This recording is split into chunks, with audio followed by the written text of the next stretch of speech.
Good morning. Welcome to JK ICC.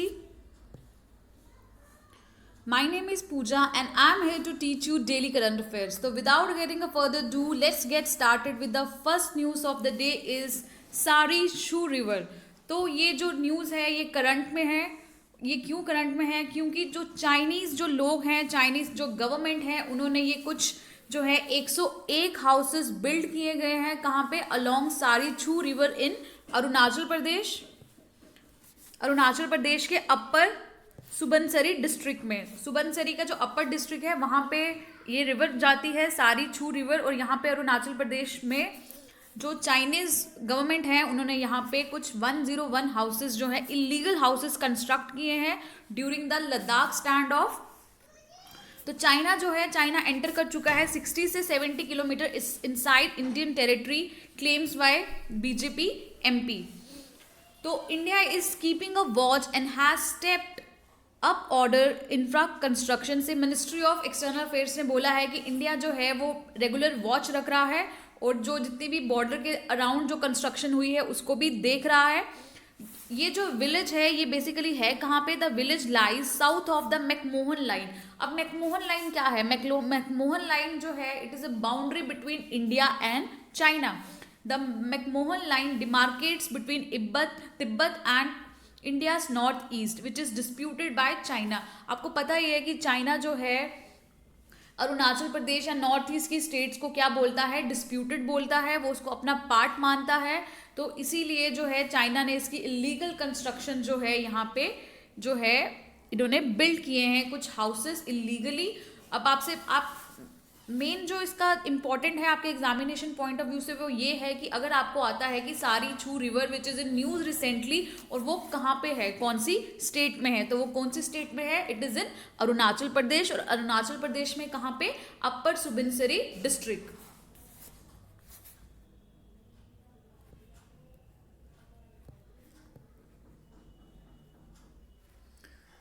तो let's move towards second news of the day is birthday of Netaji Subhash Chandra Bose to be celebrated as Parakram Diwas. अब जो है सुभाष चंद्र बोस की 125th anniversary जो है celebrate होगी, बर्थ एनिवर्सरी सेलिब्रेट होगी. तो उनकी बर्थ एनिवर्सरी के दिन गवर्नमेंट ऑफ इंडिया ने डिसाइड किया है कि वो सेलिब्रेट करेंगे बर्थडे. और उसको जो बर्थडे का जो नाम दिया गया है पराक्रम दिवस. और अब आपसे पेपर में आता है कि पराक्रम जो दिवस है ये कब सेलिब्रेट होता है? पराक्रम दिवस celebrated on 23rd day of January. 23 जनवरी को अब इस ईयर से 2021 से ये सेलिब्रेट होगा. और ये सेलिब्रेटेड किस लिए होता है? उस दिन किसका बर्थडे होता है? Birthday of Netaji Subhash Chandra Bose. Basically इसका ऑब्जेक्टिव क्या है? क्यों जो है पराक्रम दिवस का जो नाम जो है दिया गया है उनकी बर्थ, सुभाष चंद्र बोस की बर्थ एनिवर्सरी को? क्यों? टू रिमेंबर जो नेताजी ने अपने इतना अच्छा काम किया है, हमारी फ्रीडम फाइटर रहे हैं, बहुत अच्छी इन्होंने आज़ादी के लिए लड़े हैं, इंडियन नेशनल आर्मी में इनका बहुत बड़ा योगदान था.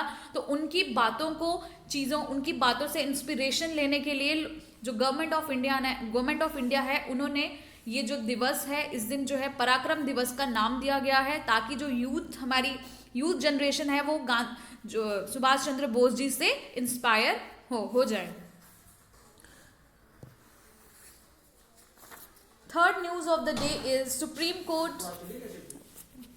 Supreme court directive on quota in promotions. The supreme court ने क्यों बोला है? Supreme court has asked attorney. ये न्यूज़ क्यों आई है कि सुप्रीम कोर्ट ने जो है वो डायरेक्टिव्स दी है किसमें? कोटा इन प्रमोशन में. तो आपको मैं बता दूं कि पहले मैं रिजर्वेशन की बात करूंगी, उससे पहले मैं आपको बताती हूँ कि क्यों जो है ये जो रिजर्वेशन दी गई है, क्यों रिजर्वेशन कहाँ में? प्रमोशंस में. एक रिजर्वेशन दी जाती है जब आप जॉब में आप एंट्री लेते हो और एक रिजर्वेशन दी जाती है जब कहाँ पे? प्रमोशंस में. जॉब जो मिल चुकी है उसके बाद जो प्रमोशंस होंगी. तो सुप्रीम कोर्ट ने अटॉर्नी जनरल हैं जो हमारे के वेणुगोपाल, उनको बोला है कि जितने भी वेरियस इश्यूज जो हैं जो स्टेट ने रेज किए हैं, किससे? With regard to the application of the constitutional bench. एक कॉन्स्टिट्यूशन बेंच का जजमेंट था 2006 में. कौन से केस में? M Nagaraj case. तो एम नागराज केस अगर आपसे पूछा जाता है is related to what? Is related to quota in promotion. तो एक कॉन्स्टिट्यूशनल बेंच था, इन्होंने अपनी जजमेंट दी थी, वो मैं थोड़ी देर 2 मिनट तक आपको मैं बताऊंगी कि उस केस में क्या जजमेंट पास की थी। तो सुप्रीम कोर्ट ने अब जो है डायरेक्टिव्स दिए हैं, किसको, अटॉर्नी जनरल को बोला है कि कंपाइल करो जितने भी इश्यूज हैं जो रेस कर रही हैं स्टेट इन रिस्पेक्ट ऑफ किसकी वजह से, किस वजह से एमराज जो नागराज केस में जो उन्होंने सुप्रीम कोर्ट ने अपनी डायरेक्शंस दी थी उसके लिए। तो मैं सबसे पहले आपको बात करती हूँ रिजर्वेशन की। तो अब हमें पता है हमें रिजर्वेशन जो है वो दी जाती है इन जॉब्स, कौन सा आर्टिकल, आर्टिकल 16, ठीक है, article 16 of the Indian constitution talks about the reservation, ठीक है, रिजर्वेशन इन एम्प्लॉयमेंट। और हमारा जो कॉन्स्टिट्यूशन है, हमारा कानून है, ये किस टाइप की रिजर्वेशन की बात करता है, ये रिजर्वेशन देता है उन लोगों को जो सोशली एंड एजुकेशनली बैकवर्ड हैं। और अभी एक रिसेंट अमेंडमेंट हुई थी 103, उस अमेंडमेंट के तहत एजुकेशन जो इकोनॉमिकली जो वीकर सेक्शन है उनको भी 10% जो है रिजर्वेशन प्रोवाइड की गई। तो एक नागराज केस हुआ था, उससे पहले क्या हुआ था 1995 में, कब, 1995 में पार्लियामेंट ने एक अपनी कॉन्स्टिट्यूएंट कैपेसिटी में एक अमेंडमेंट लाई थी, और उस अमेंडमेंट का नाम क्या था, 75th constitution amendment act, 77 constitution amendment act. तो उस अमेंडमेंट में क्या हुआ था, उस अमेंडमेंट में इन्होंने एक क्लॉज ऐड किया था, कौन सा, आर्टिकल 16, तो टॉक किसके बारे में बात करते हैं, टॉक्स अबाउट रिजर्वेशन। तो क्लॉज कौन सा ऐड किया, 16 clause 4A, 16 clause 4A add किया, कहाँ पे, आर्टिकल 16 पे, जो किसके बारे में बात करता है, to enable reservation is to made in promotion में फॉर SC एंड ST। तो ये यहाँ पे पॉइंट जो है आप नोट कीजिए कि जो जॉब्स में जो रिजर्वेशन दी जाती है वो दी जाती है सोशली एंड इकोनॉमिकली बैकवर्ड को या एजुकेशनली बैकवर्ड को, जैसे ST है, SC है या EWS है और OBC है। बट जो प्रमोशंस में रिजर्वेशन दी जाएगी वो सिर्फ दी जाएगी SC एंड ST कम्युनिटी को।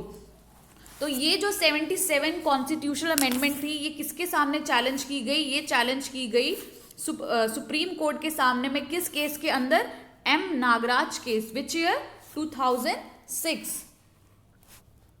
तो M नागराज केस में सुप्रीम कोर्ट जो है वो क्या करती है, सुप्रीम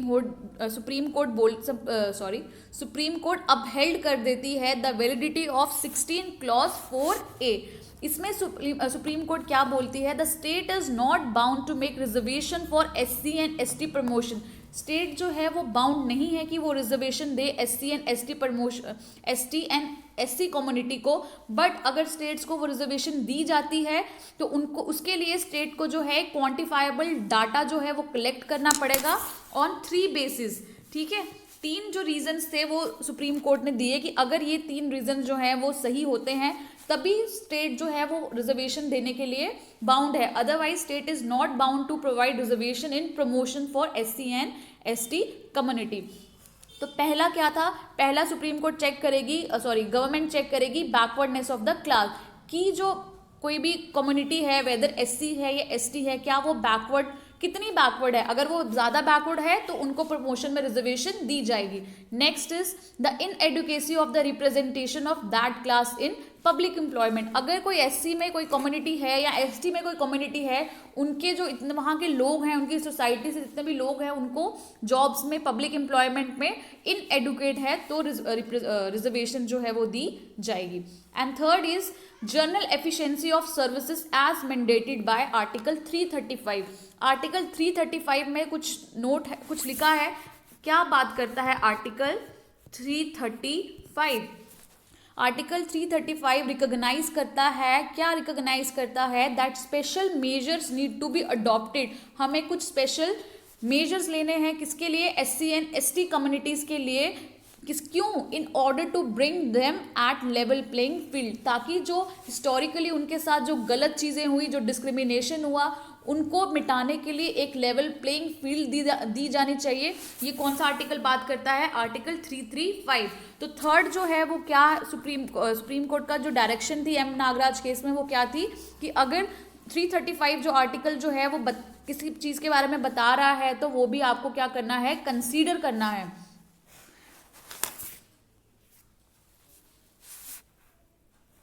तो ये जो न्यूज़ में इसलिए था क्योंकि सुप्रीम कोर्ट ने क्या बोला, डायरेक्शंस दी हैं किसके लिए, रिजर्वेशन इन प्रमोशन, और जो हमारे एडवोकेट जनरल हैं मिस्टर के वेणुगोपाल, उनको बोला है कि आप जो है कंपाइल करें इश्यूज जो स्टेट्स ने रेज किए हैं, इश्यूज किस related, with regard to the application of the constitution judgement of the 2006 in the M Nagaraj case. तो अगर एसएसबी के एग्जाम्स हैं तो अगर उसमें आता है कि एम नागराज केस, या केएस के एग्जाम में भी पूछा जाता है आपसे कि M Nagaraj case is related to what, M Nagaraj case is related to reservation for SC and ST community in promotions. ठीक है, तो अगर स्टेटमेंट बेस्ड जैसे क्वेश्चन आते हैं तो इसमें से मैंने आपको 3 चीजें बताई कि जो सुप्रीम कोर्ट ने एम नागराज केस में डायरेक्शंस दी थी सेंटर को कि state is not bound to give reservation to them, but अगर ये चीजें तीनों चीजें फुलफिल नहीं होती है then state is bound to give reservation to them. Next news of the day is एक टास्क फोर्स बनाई गई है किसके लिए, ऑन द मैरिज एज में जो सबमिट की गई है किसको, पीएमओ को। तो ये न्यूज में है एक टास्क फोर्स बनाई गई है जिसको किसने हेड किया है, जया जेटली। तो आपसे पेपर में पूछा जाता है कि Jaya Jaitly is related to which task force, Jaya Jaitly is related to task force on marriage age. ठीक है, तो बेसिकली ये टास्क फोर्स जो थी ये कब बनाई गई थी, हमारे जो फाइनेंस मिनिस्टर जो हैं निर्मला सीतारमन, इन्होंने अपनी बजट स्पीच दी थी लास्ट ईयर और उन्होंने एक पैनल को प्रपोज करने के लिए बोला था और उस पैनल का क्या नाम था, age of a girl entering motherhood to lower maternal and mortality rate and to improve nutrition value. तो एक जो था एक पैनल तैयार किया गया था, क्यों पैनल तैयार किया गया था, देखने के लिए कि जो गर्ल है, कोई लड़की है, जब वो शादी करती है उसके बाद जब वो मदरहुड में एंटर करती है तो कैसे उसके लिए कुछ प्रोविजंस लाए जाएं कि उसकी मैटरनल हेल्थ भी बनी रहे और मोर्टालिटी रेट जो है वो कम हो सके और उसकी न्यूट्रिशन लेवल को हम इम्प्रूव कर सके।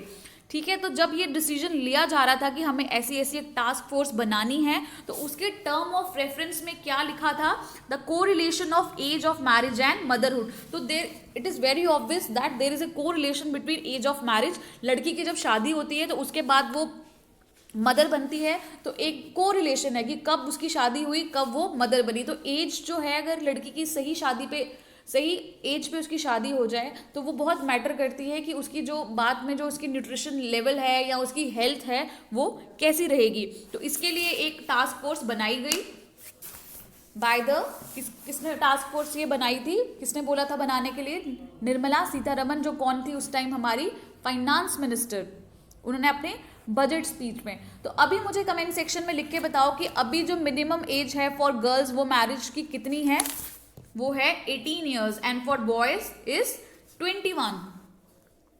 ठीक है, तो एक क्या है, एक हमारा इंडियन मेजॉरिटी एक्ट है, क्या है, इंडियन मेजॉरिटी एक्ट 1875 का इंडियन मेजॉरिटी एक्ट है। जैसे आपने कभी न्यूज़ में सुना होगा कि माइनर कौन होते हैं, माइनर वो होते हैं जो 18 साल से कम होते हैं। तो ऐसे ही इंडियन मेजॉरिटी एक्ट है, उसमें द एज ऑफ मेजॉरिटी कितनी है, 18 साल। तो उसमें मेजॉरिटी की जो एज, तो माइनर की एज कितनी हो गई, 18 साल से कम, और कोई इंडिविजुअल है जब वो 18 साल की उम्र अटेन कर लेता है as per the Indian majority act तो वो माइनर नहीं रहता है। ठीक है, तो पहला तो ये मैरिजेबल एज को बढ़ाने के लिए जो इनका मोटिव है वो क्या है, मोटिव ये है कि इसको जेंडर न्यूट्रल करें। क्यों, अभी ना 21 ईयर्स जो है वो सोचा जा रहा है कि 21 ईयर्स जो है मैरिजेबल एज फॉर वुमेन करी जाए। क्यों, मेंस की 21 है तो minimum age of marriage is distinct from age of majority which is gender neutral. ठीक है, तो कुछ ना वुमेन्स राइट एक्टिविस्ट हैं, वुमेन्स राइट एक्टिविस्ट होती है ना, महिला अधिकार कार्यकर्ता जो होती हैं, उन्होंने ये अपोज किया है सजेशन। क्यों अपोज किया है, उन्होंने बोला कि अगर आप 18 से 21 साल वुमेन्स की एज कर लोगे तो आपको जो है वो बहुत ज़्यादा इंसिडेंट्स जो हैं वो मिलेंगी, जो यंग एडल्ट्स हैं वो मैरिज कर रहे हैं विदाउट देयर पेरेंट्स कंसर्न। तो ये वुमेन्स राइट एक्टिविस्ट ने ये सवाल उठाया है। तो इसमें से इससे रिलेटेड मैं आपको एक और चीज़ बता दूं, child marriages are not illegal. Child marriages हमारे कंट्री में इलीगल नहीं है, but can be declare void, उसको वॉइड डिक्लेयर करा जा सकता है at the request of minor in the marriage. तो हमारे अगर जो हिंदू मैरिज एक्ट है उसमें भी 18 साल जो है लड़की की एज शादी करने की है और लड़के की कितनी है 21 ईयर। तो इनफैक्ट इस्लाम में भी क्या बोला गया है, the marriage of minor who has attain puberty जिसने अटेन कर ली है वो जो है शादी करने के लिए क्या है वैलिड है under the personal law. But जो स्पेशल मैरिज एक्ट है या prohibition of child marriage act 2006 है, उन्होंने प्रिस्क्राइब की है 18 साल गर्ल्स के लिए एंड 21 ईयर्स फॉर बॉयज़। तो ये क्यों जो है आपको मतलब क्यों लगता है, ये आपके ना मेंस में आपको आंसर लिखने के लिए या ऐसे राइटिंग में ये आपको बहुत अच्छे फैक्ट्स हैं कि क्यों जो है क्या ज़रूरत है कि जो 18 से 21 साल जो मैरिजेबल एज जो है वो कर रही है। पहली बात, from bringing in gender neutrality to reduce the risk of early pregnancy among women. ठीक है, तो बहुत ज़्यादा आर्गूमेंट्स जो हैं वो फेवर में भी हैं, बहुत ज़्यादा अगेंस्ट भी है इनकी जो एज बढ़ाने के लिए। ठीक है, फेवर में क्या है कि जो अर्ली प्रेगनेंसी की वजह से जो प्रॉब्लम्स आती हैं उसको दूर करने के लिए, और अगेंस्ट में क्या है कि पेरेंट्स जो हैं बच्चे जो हैं वो अपने पेरेंट्स की कंसेंट के बिना खुद अगर शादी कर ले, अगर ये एज जो है वो बढ़ा दी जाती है। अर्ली प्रेगनेंसी जो है वो किससे एसोसिएटेड है, early pregnancy is associated with increase child mortality rates and effect the health of the mother as well. ठीक है, एक ना स्टडी की गई, according to some study children अगर कोई बॉर्न होते हैं 10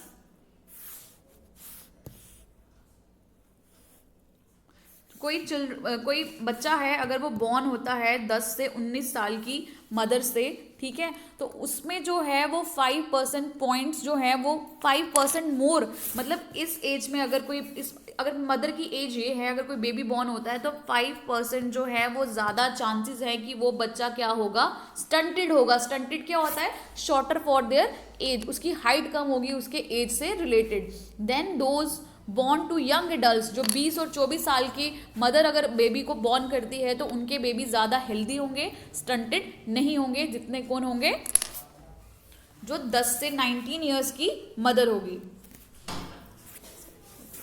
let's move to the next news of the day is Rakshita. तो कल मैंने आपको कुछ MCQs में एक रक्षिता करके मैंने बताया था आपको कि रक्षिता है वो किससे एसोसिएटेड है, तो आपने आंसर्स में बताया था कि रक्षिता इज एसोसिएटेड, जो रक्षिता है DRDO ने रक्षिता जो है वो किसको दिया है, CRPF को दिया है। तो रक्षिता क्या है, it is a bike based casualty transport emergency vehicle. आप इस पिक्चर में देख रहे हो ये क्या है, ये एक एम्बुलेंस है, बाइक बेस्ड एम्बुलेंस है। तो ये किसने बनाया है, institute of nuclear medicine and allied sciences Delhi based DRDO laboratory. ये किसको दे दिया गया है, ये सेंट्रल रिजर्व पुलिस फोर्स को दे दिया गया है बाय DRDO।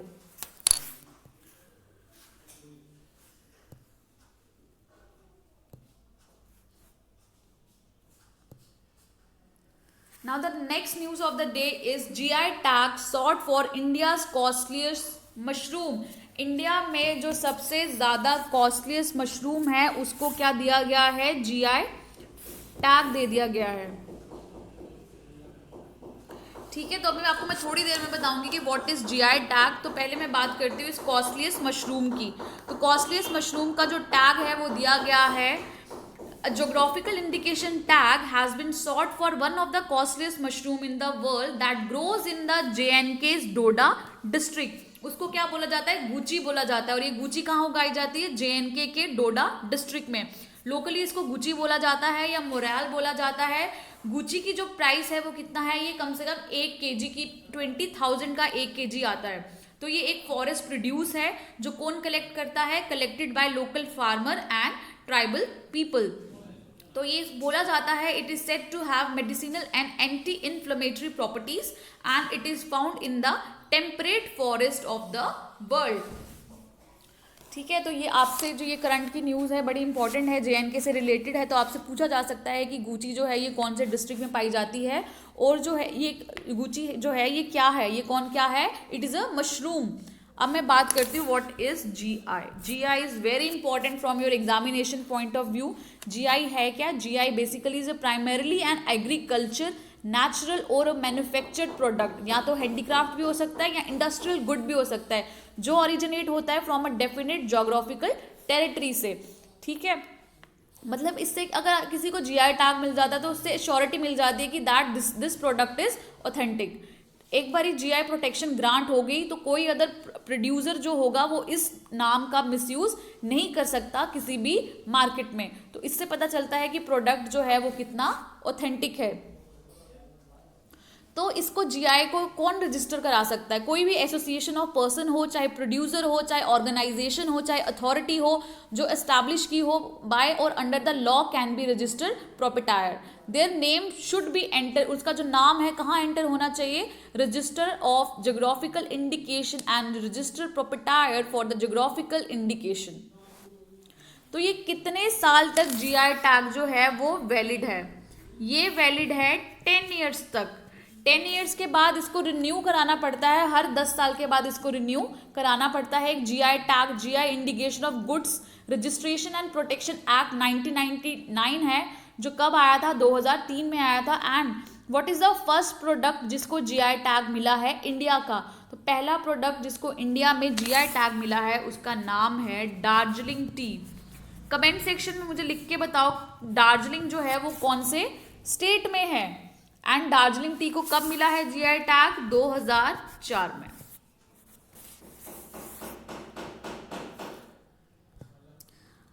अब हम चलते हैं कुछ क्वेश्चंस की ओर।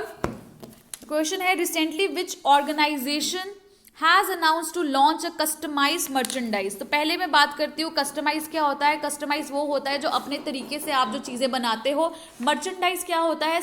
मर्चेंडाइज वो होता है जो सामान बेचने वाला। तो कौन सी ऐसी ऑर्गेनाइजेशन है जिसने रिसेंटली अनाउंस किया है कि वो अब अपने प्रोडक्ट्स बनाएगी, जैसे मग्स हो गए, टी शर्ट्स हो गए, स्वेटर्स हो गई, डायरीज हो गए, पेन्स हो गई? तो इसका आंसर है ISRO.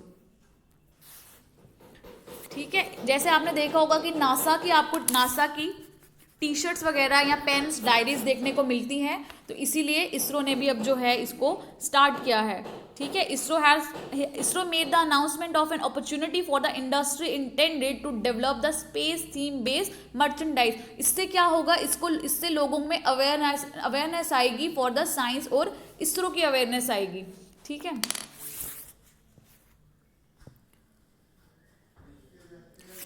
Next question is which state top the NITI Aayog India's innovation index in the category of major state. तो पहले इसमें से क्वेश्चन बनता है कि ये जो इंडिया इनोवेशन इंडेक्स है ये कौन पब्लिश करता है? It is published by NITI Aayog. ठीक है, NITI Aayog India innovation index को जो है वो पब्लिश करता है। तो इस बार जो है 2020 के इंडेक्स में मेजर स्टेट में किसने टॉप किया है? कर्नाटका ने टॉप किया है। ठीक है, कौन सी स्टेट ने टॉप किया है? कर्नाटका ने। और सेकंड कौन आया है? Tamil Nadu.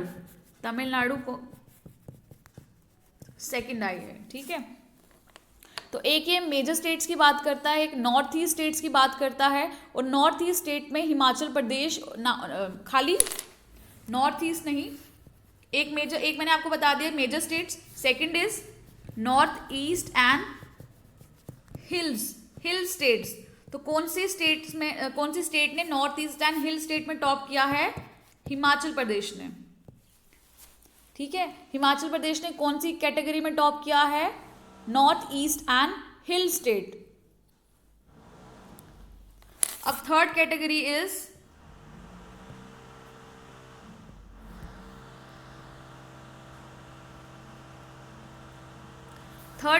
Is small and minor states. तो स्मॉल एंड माइनर स्टेट्स में किसने टॉप किया है? दिल्ली ने टॉप किया है स्मॉल एंड माइनर स्टेट में। तो ये जो नीति आयोग का ये जो इंडेक्स है,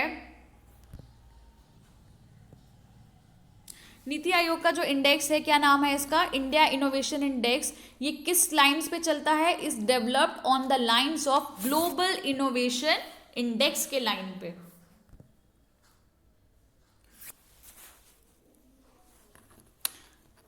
last question is this year the 354th birth anniversary of Guru Gobind Singh Jayanti was celebrated on 20th January. Name the birthplace of Guru Gobind Singh. तो आप मुझे कमेंट सेक्शन में लिख के बताओ कि गुरु गोबिंद सिंह जो है वो कितने नंबर जो है 10, आप सबको पता है कि 10 गुरु रहे हैं। ठीक है, तो 10th नंबर के जो गुरु गोबिंद सिंह हैं वो 10th नंबर पे आते हैं। तो ये कहाँ बॉर्न हुए हैं? पटना साहिब। ठीक है, गुरु गोबिंद सिंह का बर्थ प्लेस क्या है? पटना साहिब। इसको अभी रिसेंटली ट्वीट भी किया है किसने? पीएम मोदी ने। So that's all for today, thank you.